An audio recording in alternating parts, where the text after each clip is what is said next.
우리말 가운데 남자다움, 여자다움, 아리따움, 너다움, 나다움, 이런 다움이라는 말이 있습니다.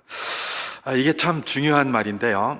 사실 우리 삶의 모든 현장에서 모든 사람이 각각 그 다움에 따라서 움직이게 된다면 그 공동체, 그 사람들이 모인 것이 어떻게 되겠습니까? 진정 아름다운 하모니가 이루어지는 그런 것이 되지 않겠습니까? 각자 있는 그곳에서 그 다움에 따라서 움직이는 것, 너무나 중요한 것이라는 걸 우리는 기억하게 됩니다.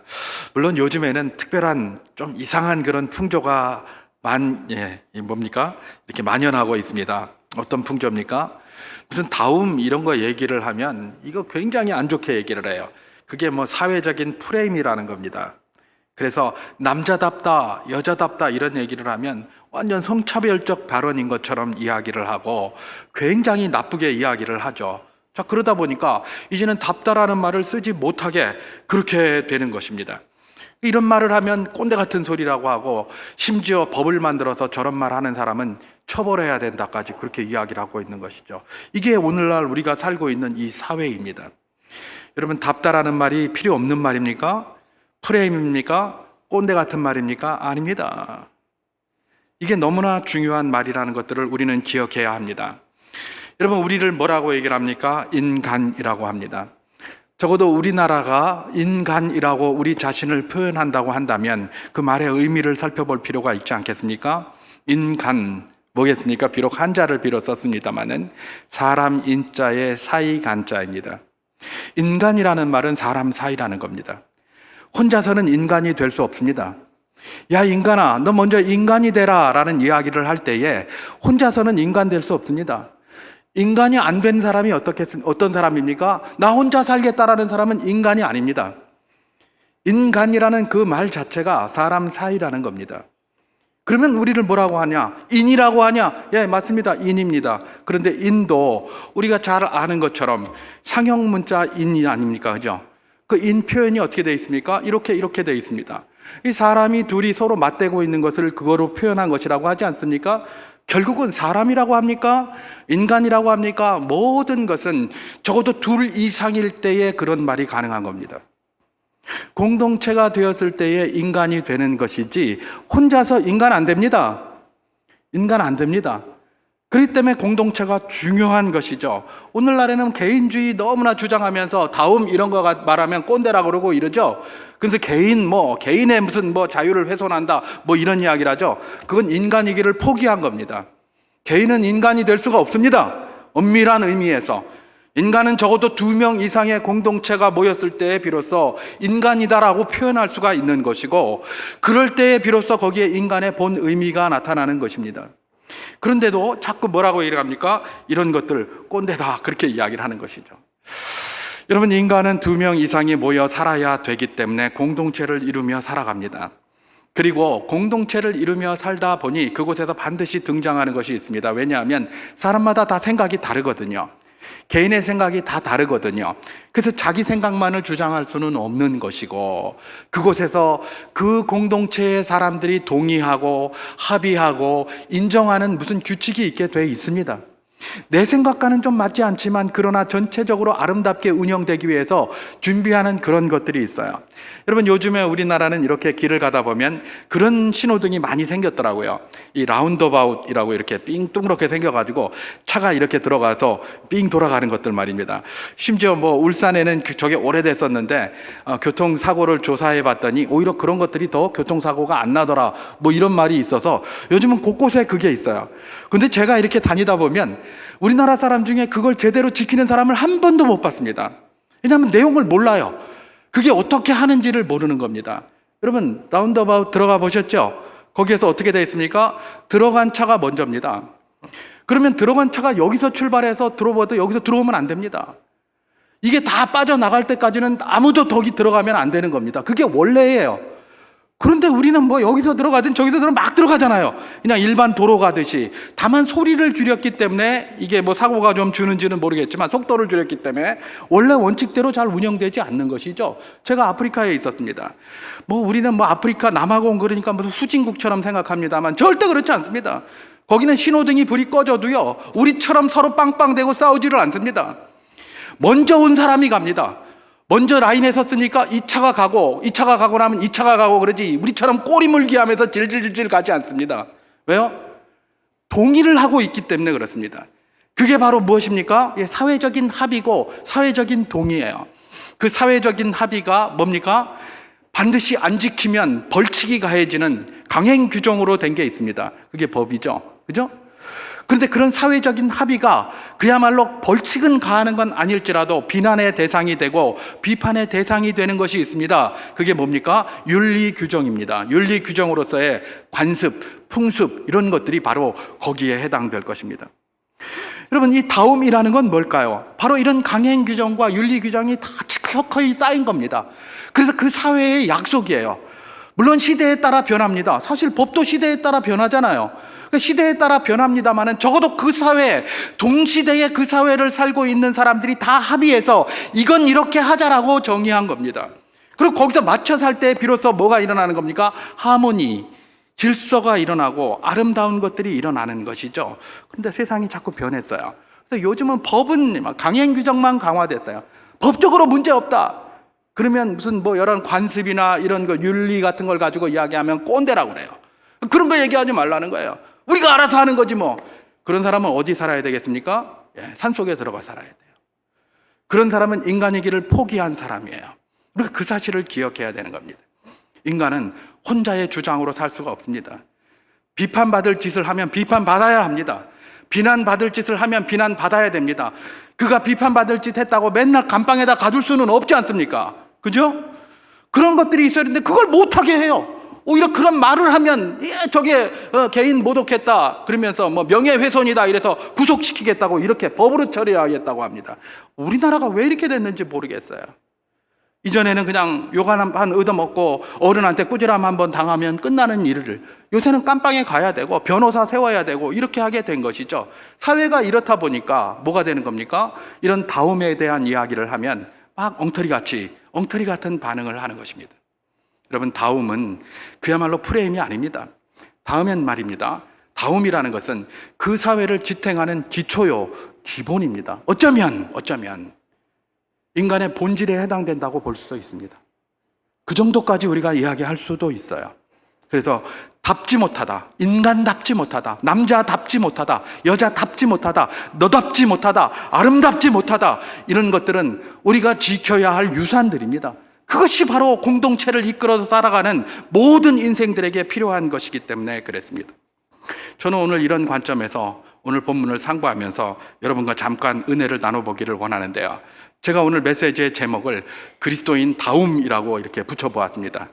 이 다움을, 여기서 말하는 다움을 그런 관점에서 이해하지 않고 프레임이다라고 생각하면 오늘 제가 전하는 모든 메시지는 그야말로 꼰대 같은 공허한 소리에 불과할 것입니다. 그렇기 때문에 우리가 다움이라는 것이 그냥 어떤 프레임도 아니고 꼰대의 목소리도 아니고 그야말로 우리 인생에 있어서 필요한 거고, 우리가 인간이라면 반드시 고민해 보아야 될 그런 중요한 요소다라는 것들을 생각하시면서 오늘 본문을 함께 나눌 때에 하나님의 은혜가 우리 가운데 풍성히 임할 줄 믿습니다. 자, 오늘 본문은 어떤 내용을 기록하고 있느냐? 우리가 이미 창세기 17장에서 아브라함과 하나님 사이에 언약을 맺은 것을 보았습니다. 창세기 17장에 나온 아브라함과 하나님과의 언약을 할례 언약이라고 합니다. 할례 언약. 그래서 하나님께서는 아브라함에게 할례를 행하라고 하셨어요. 아브라함아, 너뿐만 아니라 내 집에 유하는 모든 종들이나 그 속에 있는 사람이라도 다 뭘 하라고 합니까? 난지 8일이 되면 남자는 다 할례를 받으라, 그렇게 얘기를 했어요. 그리고 그 할례의 그 의미는 뭐라고 그랬습니까? 나는 너희의 하나님이 되고 할례 받은 너희의 하나님이 되고 너희는 내 백성이 된다라는 것이 그 할례의 표징이었습니다. 예, 이것은 우리가 중요하게 생각해야 되는데, 이 할례가 얼마나 하나님의 백성으로서의 의미 있는 일이었느냐. 물론 뭐 나중에 신약 시대에 가면 할례의 본 의미는 없어지고 껍데기만 남아가지고 막 그런 문제가 많이 생기기도 했었습니다만은, 왜 유대인들이 그렇게 할례를 중요하게 여겼는지도 또 알 수 있게 되는 중요한 토대가 되는 것 아니겠습니까? 이 할례가 뭐냐? 예, 아브라함의 꼭 혈통상의 자손일 필요는 없습니다. 혈통상의 자손이라도 할례를 받지 않으면 하나님의 백성이 아니었습니다. 그리고 혈통상의 백성이 아니라고 할지라도 할례를 받으면 뭐가 되는 거예요? 하나님의 백성이 될 수 있었던 거예요. 여러분, 하나님은 항상 언약을 이런 방식으로 체결하셨어요. 오늘날 그럽니다. 예수 그리스도를 믿어야 구원받는다. 우리가 그렇게 얘기를 하면, 무슨 니네 무슨 기독교만 머리에 꿀 발랐냐? 니네 개독들만 머리에 꿀 발랐냐? 왜 구원이 니네밖에 없다고 하느냐? 이런 말 자꾸 해요. 그죠? 그러잖아요. 그런데 그걸 누가 뭐라고 하겠습니까? 하나님이 그렇게 만들었다니까요? 하나님이 그렇게 만들었어요. 하나님이 그렇게 하겠다고 했어요. 여러분, 사도 바울의 답답함이 그렇게 해서 드러나는 것 아닙니까? 뭐라고 이야기했습니까? 자꾸 이런 식으로 이야기를 하니까, 허허, 이 어리석은 사람들아, 어떻게 피조물이 창조자의 입장에서 이야기를 하느냐? 피조물이면 창조자가 만든 그 안에서 모든 걸 해결해야 되는데, 지네가 창조자처럼 돼서 하나님처럼 돼가지고 자기들이 판단한다는 거예요. 그게 사도 바울이 고민하는 것 아닙니까? 허허, 이 사람들아, 만든 자가, 질그릇을 만든 자가 그 토기 한 덩이로 뭘 만들지 네가 무슨 상관이냐, 그런 이야기를 하는 거예요. 예, 마찬가지입니다. 우리 주님은 어떻게 말씀하셨습니까? 할례 언약에 있는 자가 하나님의 백성이라고 이야기하셨고, 예수 그리스도를 믿는 자가 하나님의 백성이라고 이야기를 하셨습니다. 우리는 이 내용, 아주 극명하게 또 드러난 내용을 어디서 발견할 수 있습니까? 출애굽기 12장에서 발견하게 됩니다. 여러분, 출애굽기 12장에는 어떤 내용이 있습니까? 예, 유월절에 대한 규례가 거기 기록되어져 있습니다. 여러분, 유월절의 규례가 뭡니까? 예, 10번째 장자 재앙을 애굽에 펼치시면서 하나님께서 그러셨습니다. 이스라엘 백성들에게, 그들에게 먼저 비밀을 알려주신 것이죠. 너희는 오늘 저녁에 내 사자들이 다니면서 온 애굽을 다 쳐서 장자를 다 죽이게 될 텐데, 너희는 거기에서 벗어나는 방법이 있다. 그게 뭡니까? 너희 문설주와 임방에 흠없이 일련된 이 어린 양에, 또는 이 숫 양이나 숫 염소에 그 피를 갖다 발라라. 그러면 그 피를 보는 순간 내 사자들이 거기를 건너가리라. 그게 유월절이었어요. 여러분, 제가 전에도 말씀드렸습니다만은, 예, 그 문설주와 임방에 피를 안 바르면 그가 히브리인이든 유대인이든 상관없어요. 히브리인이라고 할지라도 그 문설주와 임방에 그 피를 안 바르면 죽었어요. 장자 재앙에서부터 벗어날 수 없어요. 그리고 애굽인이라고 할지라도 그 문설주와 임방에 이 어린 양의 피를 바르면 그들은 뭐예요? 재앙이 임하지 않았어요. 그 사람의 혈통이 뭔지 상관없습니다. 그 문설주와 임방에 어린 양의 피가 발라져 있느냐 있지 않느냐에 달려 있는 거예요. 여러분, 하나님의 백성은 할례를 했느냐 안 했느냐에 달려있고, 장자 재앙을 건너가는 것은 그 사람의 문설주와 임방에 피가 발려있느냐 안 발려있느냐에 달려있고, 그거는 예수 그리스도를 믿느냐 믿지 않느냐에 달려있는 것이지 다른 여지가 없는 겁니다. 그게 하나님의 방식이에요. 하나님이 그렇게 만드셨어요. 그렇게 했던 것이죠. 예, 그렇게 해서 하나님이 체결하신 것이 무엇입니까? 아브라함과 함께 바로 할례 언약이었다는 것입니다. 너는 내 백성이 되고 나는 내 하나님이 되리라 라는 그 약속, 바로 그것입니다. 하나님께서는 창세기 17장에서 그렇게 할례 언약을 체결하신 다음에 오늘 우리가 읽은 창세기 18장과 창세기 19장에서는 이 할례 언약 안에 있는 사람들의 삶의 방식과 또 할례 언약 밖에 있는 사람들의 삶의 방식을 잘 보여주시면서 그 둘을 극명하게 대조하고 계십니다. 할례 언약 안에 있는 사람들, 다시 말해서 아브라함 소속이 되겠죠, 그죠? 그분들의 삶과 할례 언약 밖에 있는 사람들, 나중에 가서 보시겠습니다만은 소돔과 고모라의 사람들입니다. 그 사람들의 삶의 모습들을 잘 보여주면서 우리에게 무엇을 조언하고 있습니까? 할례 언약 가운데 있는 너희들, 오늘 우리의 말로 표현하면 그리스도인 된 너희들, 이렇게 사는 것이 그리스도인다운 삶이다라는 걸 보여주는 것이죠. 그걸 보러 뭐냐? 오늘 18장에서는 아브라함을 통해서 그것을 우리에게 보여주고 있습니다. 그리스도인다움, 할례자다움, 할례 언약 안에 있는 사람의 다움은 이런 모습일 필요가 있다라고 보여주는 거예요. 뭐 다양한 모습이 있겠지만 특별히 어떤 모습을 기준으로 합니까? 나그네를 영접하는 모습을 통해서 그걸 비교하고 계십니다. 그래서 18장에서 나그네를 어떻게 아브라함이 영접했는지, 그리고 19장에서는 나그네를 어떻게 소돔 사람들이 언급했는지, 영접했는지, 그걸 비교하면서 우리에게 극명하게 보여주는 것이죠. 오늘은 아브라함이 어떻게 영접했는지를 우리에게 보여주고 계시니까 그리스도인 다움은 이런 모습이다라는 것들로 우리가 받으면 정확할 것입니다. 자, 그러면 아브라함에게 지금 손님이 왔는데 아브라함이 이들을 어떻게 영접했는지를 한번 살펴보면서 그리스도인 다움이 어떤 것이어야 하는지를 한번 도전받는 시간이 되기를 소망합니다. 제가 오늘 본문 창세기 18장 1절과 2절을 봉독하겠습니다.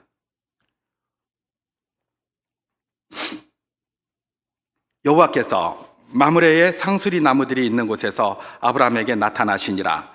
날이 뜨거울 때에 그가 장막문에 앉아 있다가 눈을 들어본즉 사람 셋이 맞은편에 서 있는지라. 그가 그들을 보자 장막문에서 달려나가 영접하며 몸을 땅에 굽혀, 이렇게 하면서 3절 이하도 기록하고 있죠. 오늘 말씀에 이렇게 보면 아브라함이 장막문에 앉아서 이렇게 있다가 세 사람을 보았다는 겁니다. 세 사람을 보아서 이들을 영접해 드리는데요, 이분들은 뭐 좀 이렇게 집에 안 들어오고 싶은 마음이 좀 있는지 조금 그런데 자꾸 집에 들어오라고 하는 겁니다. 들어오라고 하면서 아브라함이 영접을 하는데 어떻게 영접을 하냐? 지금 아브라함의 나이가 몇이죠? 99세입니다. 99세인데 땅에 몸을 굽혀서 이렇게 하면서 3절에 보면 내 주여 내가 주께 은혜를 입었사오면, 그러면서 그들을 주라고 이야기를 합니다. 그것뿐입니까? 급히 달려가서 사라에게 고운 가루 3쌀을 가지고 떡을 만들라, 그리고 또 급히 가서 짐승을 잡아라고 종들에게 시키고, 이래서 급히 음식을 준비해다가 이 세 사람에게 갖다 내려놓는 것입니다. 너무나 극진히 섬기는 이 아브라함은 그 당시에 자기가 할 수 있는 최선의 것을 가지고 이들을 영접한 거예요. 아니 솔직히 그렇게 할 수도 있잖아요. 나그네 배고프니까 그냥 우리 먹던 그 빵 있잖아, 그거 갖다 놔라, 먹던 거 같이 먹지, 그럼 부담 적지, 그러면서 갖다 놓을 수도 있어요. 그런데 이건 지금 전부 새롭게 하고 있어요. 새롭게 하면서 극진히 하고, 그야말로 아브라함 99세가 된 아브라함이 땅에 엎드려서 이러고, 또 옆에 서서 그들이 다 먹을 때까지 옆에 서 있고, 이거 뭐 대단한 영접을 하고 있어요. 자, 이에 대하여 이런 질문을 합니다. 이 당시에 아브라함이 이 세 분이 하나님과 천사들이었는지를 알았을까 못 알았을까? 그 질문입니다. 알았을까 못 알았을까? 알았다면 간단합니다. 당연하죠. 하나님 오셨고 그 하나님의 사자가 둘이 왔고 셋이 왔는데 당연히 그렇게 영접해야 되겠죠. 그죠? 그런데 하나님이 아니라면 뭡니까? 조금 이상하기도 한 거예요. 그래서 어떤 주석가는 뭐라고 이야기를 하느냐, 이건 이 아브라함이 하나님인 줄 알았다는 겁니다. 그러니까 이게 설명이 되지, 그렇지 않으면 안 된다는 겁니다. 특별히 아브라함이 99세나 됐는데 이렇게 몸을 땅에 굽혀서 주여 주여 하면서 이렇게 할 수가 있겠느냐. 그러니까 이건 아브라함이 이 셋이 그야말로 하나님과 그 함께한 그런 천사들이었다는 것들을 인정하지 않았다면, 이해하지 않았다면 결코 할 수 있는 일이 아니다, 그렇게 이야기를 하면서 그러는 거죠. 성도는 영안이 밝아야 한다. 그래서 하나님을 발견할 수 있어야 된다. 하나님의 손을 발견할 수 있어야 된다. 뭐 이렇게 이야기를 합니다. 가만히 들어보면 그런 것 같아요. 그렇지 않습니까? 그렇지 않습니까? 게다가 중동은 어떤 곳입니까? 그야말로 뭐 나이가 굉장히 이렇게 좌지우지하는 곳이에요. 여러분, 우리나라도 오륜을 따라서 장유유서라는 말이 있잖아요. 요즘은 그게 너무 희미해졌습니다만은 장유유서라는 그런 가르침이 오랜 시간, 적어도 1000년 이상을 우리나라에서 이렇게 자리를 잡고 흘러왔던 것이 사실입니다. 근데 우리나라보다 중동은 더하대요. 그죠? 중동은 더하대요. 제가 이전에 샘물교회에 있을 때 중동 선교사 몇 분하고 이 대화를 한 적이 있는데, 그분들이 꼭 보면 딱 오면 이렇게 수염을 기르고 있더라고요. 그래서 왜 이렇게 수염을 기릅니까? 우리나라 사람은 꼭 이렇게 수염 기르면 좀 이렇게 그렇게 썩 좋게 이야기 잘 안 하잖아요. 요즘은. 옛날에는 우리나라도 많이 길렀는데, 근데 그 수염을 늘 기르고 있으니까 물어보면 그분 대답이 그랬어요. 한국에 오면 이게 좀 그런데 중동에서는 이게 필요하다는 거예요. 왜요? 그 어른의 상징이라는 거예요. 어른. 수염이 나 있어야 어른이라는 거예요. 그래서 수염을 그들은 기르려고 굉장히 많이 노력을 한답니다. 왜요? 연장자들, 나이 많은 사람들이 존경받는 사회가 지금도 그 사회라는 거예요. 우리는 좀 젊어지려고 하는데 그들은 뭐예요? 나이 많게 들어 보이려고 수염을 더 기르려고 하는 것이죠. 여러분, 이게 다 뭐예요? 사람들의 풍습에 따른 것이고 다른 것이죠. 바로 그런 문제인 거예요. 그런데 지금 아브라함이 99세예요. 적은 나이가 아닙니다. 연세가 굉장히 많습니다. 그런데 이 세 사람에게 와서 엎드렸다? 혹시 이 세 사람의 수염이 더 길어서 그랬나? 잘 모르겠죠. 그죠? 그러니까 그들의 말이 그렇게 맞는 것 같아요. 그래서 그 사람은, 아브라함이 이걸 몰랐으면 이렇게 했을 리가 없다. 이 나이 많은 사람이 이 노구를 이끌고 이렇게 했을 리가 없다. 그렇게 주장하는 것이죠. 그리고 일견, 그들의 풍습과 주변 정황을 살펴보면 이해가 되기도 합니다. 그런데 성경에서 아무 말도 없다면 이들의 이런 주장이 의미가 있을 수 있겠죠. 그런데 성경에 단 한 구절이라도 이런 것에 대해서 이야기를 하고 있다면 100명의 주석가가 이야기를 해도 소용이 없는 거죠. 성경이 말하는 걸 우리가 먼저 따라야 되는 것 아니겠습니까? 그런데 성경은 이에 대해서 뭐라고 이야기를 하고 있는가? 놀랍게도 히브리서 13장에서 이 사건에 대해서 이렇게 기록을 하고 있습니다. 히브리서 13장 1절과 2절을 제가 한번 봉독해 보도록 하겠습니다. 형제 사랑하기를 계속하고 손님 대접하기를 잊지 말라. 이로써 부지 중에 천사들을 대접한 이들이 있었느니라. 이렇게 얘기를 합니다. 주석가들이 이야기하는 바 이 말씀은 정확히 이 아브라함의 이야기를 머리에 염두에 두고 기록하고 있다라고 이야기를 합니다. 그런데 이 히브리서 기자가 바로 이 아브라함의 상황을 기록하면서 뭐라고 표현하고 있습니까?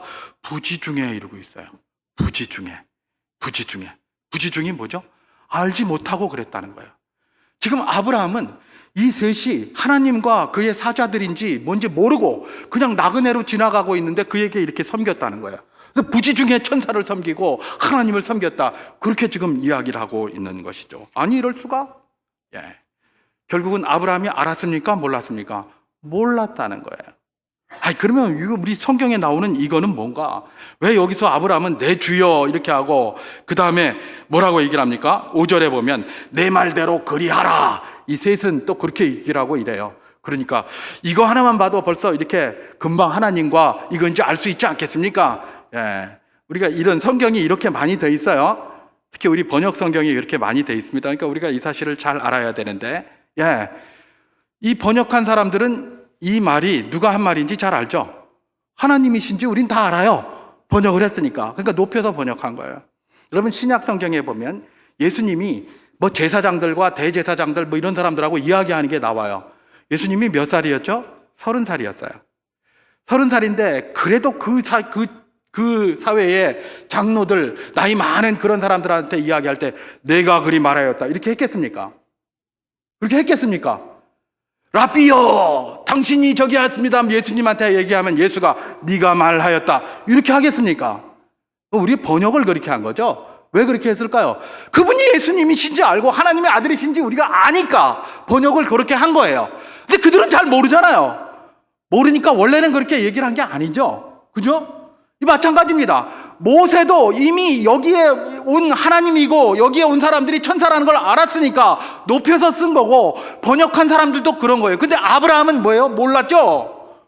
그가 누군지 몰랐던 거예요. 그래서 아브라함의 입장에서 이 번역을 한다면 이렇게 하면 안 되는 것이죠. 모르니까 좀 더 다르게 할 수가 얼마든지 있었을 겁니다. 근데 번역을 우리가 다 아는 사람이, 이 내용을 다 알고 있는 사람이 번역을 한 거기 때문에 이렇게 번역했다라고 보면 됩니다.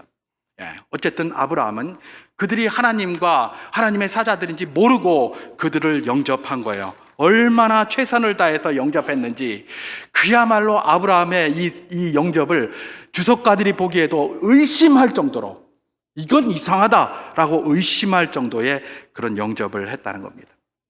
여러분, 아브라함이 이렇게 영접한 이런 모습들을 우리는 히브리어로 뭐라고 표현을 하느냐?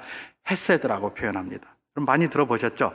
헤세드. 우리 이전에 금요 기도회를 헤세드 기도회로 했었습니다. 헤세드라고 그렇게 표현합니다. 헤세드가 뭔가? 이것이 바로 그리스도인 다음에 아주 중요한 측면인데요. 하나님은 우리 모두에게 헤세드의 사람이 되라고 요구하시는 것이죠. 헤세드는 뭡니까? 그야말로 사랑으로 섬기는 걸 얘기를 해요. 근데 사랑으로 섬기는데 그냥 사랑으로 섬기는 게 아니라 희생을 생각하지 않고 내 손해를 생각하지 않고 사랑으로 섬기는 것을 뭐라고 얘기를 한다? 헤세드다. 그렇게 이야기를 하는 겁니다. 우리 주님께서는 마태복음 22장 37절과 40절에서 이렇게 이야기를 하셨습니다. 제가 한번 봉독해 보도록 하겠습니다. 예수께서 이르시되 내 마음을 다하고 목숨을 다하고 뜻을 다하여 주 너의 하나님을 사랑하라 하셨으니 이것이 크고 첫째 되는 계명이요 둘째도 그와 같으니 내 이웃을 내 자신같이 사랑하라 하셨으니 이 두 계명이 온 율법과 선지자의 강령이니라. 이렇게 얘기를 하셨어요. 네. 누가 와서 이 율법, 온 율법과 선지자를 한마디로 얘기하면 뭡니까? 그랬더니 하나님을 사랑하고 내 이웃을 내 몸과 같이 사랑하라. 그렇게 얘기를 하신 거예요. 이 두 가지가 뭐예요? 모든 율법의 강령이에요. 이게 율법의 시작이고 율법의 마침이 바로 뭐예요? 이곳에 있는 거예요. 근데 여러분, 이 율법의 시작과 율법의 마침이 어디에서 이루어졌습니까? 십자가에서 이루어졌어요. 그죠? 십자가는 뭡니까? 하나님을 사랑해서 죽기까지 순종한 게 십자가예요. 그죠? 그리고 십자가는 뭡니까? 이웃을 사랑하되, 아니 이웃을 넘어 원수까지도 사랑하되 그 원수를 위하여서 그 위에서 죽임을 당한 게 뭐예요? 죽기까지 그 원수들을 사랑해서 그렇게 중보한 것이 십자가예요. 그래서 십자가는 하나님 사랑과 이웃 사랑의 완성체가 거기 모여 있는 거예요. 그래서 율법의 완성은 어디에 있습니까? 십자가에 있는 거예요. 십자가에. 그게 율법의 완성이에요.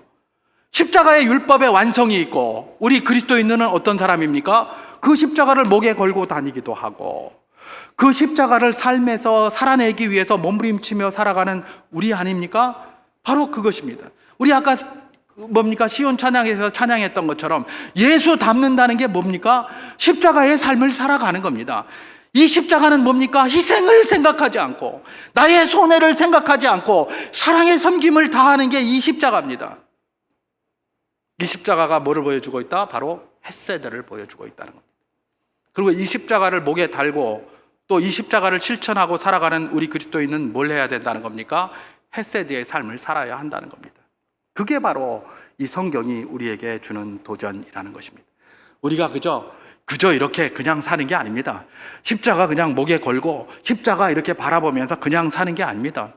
십자가의 의미를 정확히 깨닫고 그 십자가의 삶을 살아가는 것, 그것이 그리스도인다움이고 그것이 그리스도인들이 걸어갈 길이라는 것입니다. 그리고 그 내용을 조금 히브리어로 표현한다면 뭐다? 헤세드다. 바로 그 이야기를 하고 있는 것입니다. 우리 주님께서는 바로 이렇게 희생을 생각하지 아니하고 사랑으로 섬기는 헤세드의 사람이 우리 모두가 되는 것을 원하시는 줄 믿으시기 바랍니다. 그래서 우리가 주님 앞에 늘 기도할 때에 주님, 우리가 부족하지만 헤세드의 삶을 살아가고 헤세드의 삶을 펼쳐갈 수 있도록 주님께서 은혜를 베풀어 주시고 우리 환경을 열어 주시옵소서. 이렇게 기도하면서 나아가는 것 말입니다.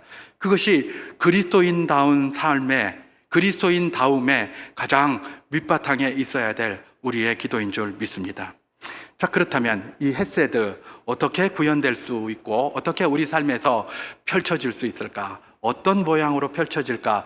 그걸 잠시 살펴보고 마치도록 하겠습니다. 우리도 헤세드를 하고 싶습니다. 그런데 헤세드가 어떻게 펼쳐져야 될지 잘 모를 때가 있어요. 그러니까 그걸 한번 살펴보기를 원하는데, 다양한 방법으로 펼쳐질 수 있겠죠, 그것도. 그러나 오늘 아브라함의 경우를 지금 살펴보고 있으니까 아브라함의 경우를 비교를 해서 그 그림자 속에서 우리가 한번 헤세드가 어떻게 구현되는지를 한번 살펴보기를 원하는 것입니다. 자, 헤세드는 어떻게 구현되는가? 먼저 헤세드는 베푸는 자의 입장이 아니라 받는 자의 입장으로 구현되는 게 헤세드입니다. 베푸는 자의 입장이 아니라 받는 자의 입장으로 구현되는 게 헤세드예요. 사랑으로 섬깁니다. 근데 섬기는 내 입장으로 섬기는 게 아닙니다. 받는 사람의 입장에서 그렇게 사랑으로 섬기는 겁니다. 이게 헤세드의 구현 방식이에요. 여러분 한번 생각해 보시기 바랍니다. 아브라함이 지금 장막에 앉아 있었다, 그렇게 얘기를 합니다. 그리고 이때는 뭐예요? 뜨거울 때에, 날이 뜨거울 때에 그렇게 얘기를 합니다. 날이 뜨거울 때에 장막문에 앉아 있었다. 오늘 본문 1절이 그렇게 얘기를 하는데, 여러분 이 부분은 굉장히 중요한 이야기입니다. 특별히 하필 왜 날이 뜨거울 때에 이런 말을 뭐하러 썼을까? 제가 늘 말씀드리죠. 히브리어로다가 이 구약 성경 쓰고 이럴 때는 파피루스 같은데 이렇게 쓰이고 막 이래서 굉장히 쓰기도 힘들어요. 이게 뭡니까? 지필묵이 굉장히 귀할 때에, 요즘은 우리가 막 컴퓨터 치고 펜으로 이렇게 하고 그러니까 종이 한 장이면 되겠다. 아니죠. 파피루스라는 그 제대로 써지지도 않는 그런 데다가 다 그렇게 하고 무슨 이런 뭐 이런 데다 하고 정말 쓰기가 힘들었거든요. 거기다가 굳이 날이 뜨거울 때에 그런 말 쓸 필요가 없어요. 날이 뜨거울 때에 그거 하나 쓰려면 지금 우리나라 말로는 이거밖에 안 되지만 히브리어로 그거 쓰려면 이만큼씩 써야 되잖아요. 그죠? 그리고 이거 뭐 일일이 이걸 찍어가면서 이거 쓴다 그러면 굉장히 복잡해요. 근데 이런 걸 왜 쓸까? 이유가 있습니다. 그 날이 뜨거울 때라는 그 말 속에서 발견할 수 있는 게 있다는 겁니다. 여러분, 날이 뜨거울 때는 뭘 이야기를 합니까? 장막문에 앉아 있었다. 여러분, 지중해 연안의 국가에는 시에스타라는 게 있습니다. 우리가 잘 알잖아요. 시에스타는 뭐냐면 그때 너무 덥기 때문에 자는 겁니다. 그냥 푹 쉬어요. 일 안 해요. 그때는 자고 그 시간이 지나면 약간 식으면 그때부터 다시 일을 합니다. 그러니까 오전에 일하고 뜨거울 때 쉬다가 낮잠 좀 자고 그러다가 오후가 되면 이렇게 하죠. 그거예요. 우리나라도 이전에 군대에, 요즘은 모르겠는데 저도 군대 생활할 때 오침 있었습니다. 오침. 그래서 점심 먹고 나면 1시까지 자는 겁니다. 내무반에 들어가서 쭉 자요. 1시간 동안 자는가? 쭉 자요. 자고 일어나가지고 그 다음에 뭘 합니까? 또 다시 이제 복무하고 이렇게 하는 것이죠. 왜냐하면 그때는 너무 뜨겁기 때문에 일을 해봐야 효과도 떨어지고 건강만 나빠지고 그러니까 그렇게 하는 겁니다. 그 오침이 있었고 시에스타라는 게 그 중동에는 늘 있었어요. 왜냐? 거기 너무 덥거든요. 제가 전에도 한번 말씀드렸으니까 여기 시찰에서 제가 저기 성지순례 한번 가봤더니 4월 말 5월 초인데 낮이 되니까 기온이 몇 도라고요? 42도에 42도. 그 뜨거운 데서 그 당시에 무슨 천막이 제대로 있으니까 뜨거운 데서 얼마나 덥겠습니까? 그러니까 이 사람들은 그때쯤 되면 쉬는 시간이에요. 무슨 이야기를 하고 있습니까? 지금 뜨거울 때 아브라함이 쉬는 시간이었다는 겁니다.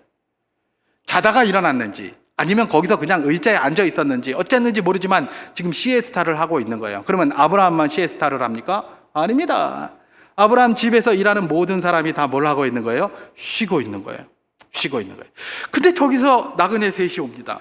그 나그네들을 지금 영접하는 거예요. 영접하는데 아브라함이 어떻게 영접합니까? 아이고, 야, 가서 먹던 거, 이거 있는 거, 그거 하나 가져와라. 이렇게 합니까? 그러지 않습니다. 갑자기 자기 잘 자고 있는 아내 사라를 깨워가지고 빨리 고운 새가로 세스아를 갖다가 떡을 구우라고 그러고 짐승 잡아오라고 그러고 거기서 자고 있는, 쉬고 있는 종들 다 깨워가지고 이렇게 하고 있는 거예요. 그리고 오늘 성경을 보면 급히 이런 말이 나와요. 급히 왜 나올까요? 나그네들이 지금 시간이 없거든요. 그러니까 빨리 해줘야 저 사람들이 먹고 갈 것 아닙니까? 그러니까 급히 만들라. 그러면서 막 깨우는 거예요. 아마도 아브라함은 주인이니까 그렇게 한다고 치더라도 옆에서 일하는 사람들은 얼마나 짜증냈겠습니까? 해필 이때 와가지고 이때 와가지고 일하노? 분명히 그러지 않았겠습니까? 그랬을 가능성이 굉장히 높습니다. 지금도 그러잖아요. 은행이고 뭐고 이런 데 쭉 하는데 요즘은 다 점심시간 확보 이래가지고 해놨잖아요. 점심시간에 오면 이제 안 되는 겁니다. 제가 이전에 직장 생활할 때만 해도 고객은 왕이다 이래서 고객이 오면 언제 오든지 간에 다 하고 오히려 딴 나라를 그때 막 비난했거든요. 딴 나라에 갔더니 문도 안 열더라, 시간이 안 되니까 문짝도 안 열어주고 본체도 안 하더라, 그래서 맨날 욕했거든요. 근데 우리나라가 지금 그러고 있잖아요. 그죠? 1시 이후 이때 아니면 아무거나 옆에서 들여다보고 있어도 아무도 안 열어줘요. 그렇게 반했어요. 근데 지금 아브라함은 그런 관점에서 보면 완전 미친 사람입니다.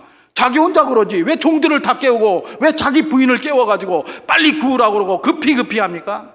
여러분, 이게 헤세드의 전형입니다. 헤세드는 내가 있는 것 가지고 베풀고 내 입장에 맞춰서 베풀고 이거 아닙니다. 그 사람의 입장에서, 그 받는 사람의 입장에서 최선을 다하는 게 뭡니까? 헤세드라는 겁니다. 비록 이 세상은 지금 점점 그 자기 거 유지하고 자기 거 챙기는 이런 세상으로 가고 있지만 그 속에 너희 그리스도인들이 살고 있지만 너희의 삶은 그런 삶의 모습이 되어서는 그리스도인답다 할 수 없다는 겁니다. 우리는 비록 그런 속에 살고 있지만 우리는 뭐예요? 그리스도인다운 헤세드의 삶을 살아야 된다는 겁니다. 그건 뭡니까? 다른 사람이 점심시간이라고 하고 있지만 내가 그리스도인으로서 그 자리에 있으니까 나는 밖에 서 있는 사람의 입장에서 베풀어 줄 줄 알아야 된다는 겁니다. 그게 헤세드입니다. 헤세드는 주는 사람의 입장이 아니라 받는 사람의 입장에서 펼쳐지는 것이 뭐다? 헤세드다. 바로 아브라함을 통해서 주님이 보여주시기를 원하시는 것이 바로 그것이다 라는 사실을 우리는 늘 기억하며 살아야 할 것입니다. 헤세드는 또 어떻게 펼쳐지는가? 받는 사람의 입장에서 펼쳐질 뿐만 아니라 헤세드는 대상의 구별이 없습니다. 대상의 구별이 없어요. 여러분, 오늘 여기 본문에는 누가 나옵니까? 나그네예요. 근데 나그네도 누군지 몰랐다고 그랬죠? 아브라함은 누군지 몰랐어요. 대상의 구별이 없이 이렇게 막 펼쳐집니다.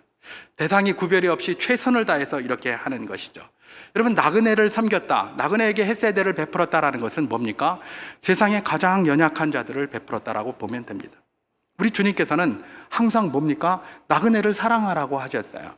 제가 신명기 10장 17절에서 19절까지 말씀을 한번 봉독해 보도록 하겠습니다. 너희의 하나님 여호와는 신 가운데 신이시며 주 가운데 주시오 크고 능하시며 두려우신 하나님이시라. 사람을 외모로 보지 아니하시며 뇌물을 받지 아니하시고 고아와 과부를 위하여 정의를 행하시며 나그네를 사랑하여 그에게 떡과 옷을 주시나니 너희는 나그네를 사랑하라. 전에 너희도 애굽 땅에서 나그네 되었음이니라. 그렇게 얘기를 합니다. 하나님은 나그네에게 정의를 베푸시고 나그네에게 떡과 옷을 주신다고 약속을 하셨습니다. 그러면서 너희는 나그네를 사랑하라 이렇게 이야기를 하십니다. 여러분, 이게 말씀이 따로 떨어져 있는 게 아닙니다. 다 연결되어져 있는 겁니다. 하나님이 나그네에게 떡과 옷을 주시겠다고 하셨습니다. 어떻게 주실까요? 광야에서 만나와 메추라기를 끌어다 주듯이 그런 방식으로 주시겠습니까? 그렇게도 하실 수 있을 것입니다. 근데 하나님께서 일반적으로 나그네에게 옷과 의복과 떡을 어떻게 주실까요? 이스라엘 백성들에게 너희는 나그네를 사랑하라 이렇게 얘기하셨어요. 그 이스라엘 백성들을 통해서 주시는 거예요. 그게 하나님이 베푸시는 헤세드의 방식이에요. 그런데 이스라엘 백성들이 나그네를 사랑 안 합니까? 그러면 하나님의 말씀이 그 나그네들에게 이루어지지를 않아요.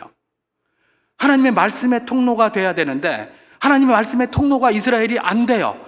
그럼 그 하나님의 말이 어찌 이루어지겠습니까? 우리 예수님께서 고민하셨던 것이 무엇입니까? 내가 이걸 하지 않으면 어떻게 말씀이 이루어지겠느냐 그렇게 얘기하셨잖아요. 그러면서 십자가의 길을 걸어가신 거예요. 그게 예수님, 그리스도인답다는 건 예수님이 걸어가신 길을 따라가는 거예요. 바로 그것이라는 겁니다. 우리 주님께서 뭐라고 얘기를 하십니까? 너희 나그네를 사랑하라.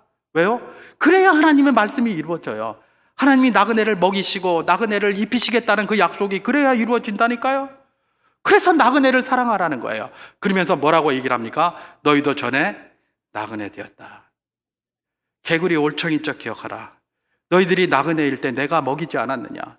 내가 너희에게 은혜를 베풀지 않았느냐? 이제 너희가 나그네를 사랑하라. 나그네를 사랑하라. 그렇게 이야기를 하고 계시는 것입니다. 더군다나 우리는 나그네입니다. 우리 주님께서는 우리를 이 땅의 나그네요 외인이라고 하셨습니다. 그리스도인은 어떤 사람입니까? 이 땅을 살면서 나그네를 사랑하여 나그네를 헤세드하는 나그네로 살아가는 자가 누굽니까? 그리스도인이에요. 나그네에게 헤세를 베푸는 나그네, 그 나그네가 바로 누구다? 그리스도인이다. 대상을 구별하지 않습니다. 세상의 모든 것들은 힘 있는 자들에게 잘하고 힘 있는 자들에게 베풉니다. 요즘 뉴스만 틀면 힘 있는 자들에게 줄 대려고 얼마나 노력들을 합니까? 뭐 한다 그러면 다 끌고 가가지고 다 힘 있는 자들에게만 그렇게 했지 나그네에게 한다는 말이 없습니다. 힘 있는 자들, 내가 구별해서 하는 그건 헤세드가 아닙니다. 그건 세상의 모든 사람이 하는 겁니다. 하나님이 그리스도인답다라고 말하는 것은 뭡니까? 헤세드입니다. 대상을 구별하지 않습니다. 그가 대통령입니까? 대통령에게 잘해야 합니다. 그가 거지입니까? 거지에게 잘해야 합니다. 그게 헤세드입니다. 그걸 하나님이 헤세드라고 우리에게 가르치는 겁니다. 헤세드는 대상의 구별이 없는 줄 믿으시기 바랍니다. 우리 주님께서는 그런 헤세드, 그런 사랑의 섬김을 바로 그리스도인들에게 요구하고 계신다는 것입니다. 한 가지만 더 생각해 보겠습니다. 이 헤세드는 어떻게 구현이 되는가? 대가를 바라지 않는 것으로 구현이 됩니다. 헤세드는 대가를 바라지 않아요. 여러분, 나그네를 섬기라고 했습니다. 여러분, 이 나그네 지나고 나면 언제 올지 몰라요. 한번 열심히 퍼주고 나면 언제 올지 몰라요. 여러분, 이 세상 사람들이 왜 나그네를 무시하고 나그네를 안 좋아합니까? 그들을 주고 나면 끝이라서 그래요. 그렇잖아요. 내가 이 사람에게 했는데 저 사람이 나에게 준다고, 잘해준다고 생각해 보세요. 얼마나 잘해주겠어요. 근데 사실은 그건 섬김이 아니라 뭐죠? 투자입니다. 투자. 그죠? 이만큼 투자했으니까 저자가 많이 주겠지. 그렇게 생각을 하는 거예요. 세상의 모든 자가 그렇게 움직여요. 그러나 하나님은 뭐라고 얘기를 합니까? 너희는 헤세드를 하라. 그렇게 얘기를 합니다. 헤세드는 뭐예요? 대가가 없어요. 주고 나면 끝이에요. 너희의 떡을 물 위에 던지라. 전도서에 나오지 않습니까? 11장 1절에 너희 떡을 물 위에 던져라. 던지고 나면 그 떡 다시 건질 수 없어요. 그런데 놀랍게도 거기 뭐라고 얘기를 합니까? 여러 날 후에 다시 찾으리라 그래요. 도로 찾는다 그래요. 여러 날 후에 누구한테 찾을까요? 누구한테 찾을까요? 그 떡을 주워 먹은 사람이 여러 날 후에 나에게 떡 갖다 줄까요? 예. 여러분, 헤세드는 우리가 베푼 사람에게 대가가 없습니다. 그럼 누구에게서 우리가 그 떡을 받을까요? 누구에게서 그 대가를 받을까요? 헤세드를 명령하신 하나님께 받는 겁니다. 헤세드를 살아라 라고 했을 때 헤세드를 살았습니까? 누가 우리에게 대가를 지불해 주십니까? 우리 하나님이 지불해 주시는 거예요. 여러 날 후에 우리 하나님께서 채워주시는 거예요. 지금 너의 떡을 물 위에 던져버려라 그냥. 그러면 여러 날 후에 도로 찾으리라. 누가 줘서? 내가 줄게. 이 하나님이에요. 여러분, 헤세드는 뭡니까? 주는 자의 입장이 아니라 받는 자의 입장에서 구현되는 게 헤세드입니다. 여러분, 헤세드는 무엇입니까? 대상을 가리지 않습니다. 그것이 헤세드입니다. 여러분, 헤세드는 무엇입니까? 대가를 바라지 않습니다. 그 대가는 오직 하나님으로부터 오는 것입니다. 우리 주님께서는 그리스도인 다음에 중요한 한 측면으로 헤세드를 우리에게 요구하고 계십니다. 우리 모두가 이런저런 모양으로 헤세드를 실천하며 살아갑니다.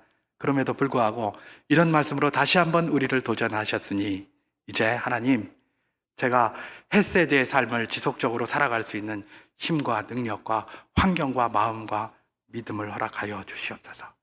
이렇게 기도하며 나아가는 것, 이런 말씀을 통해서 오늘 우리를 도전하시는 하나님의 뜻에 부합된 것이 될 것입니다.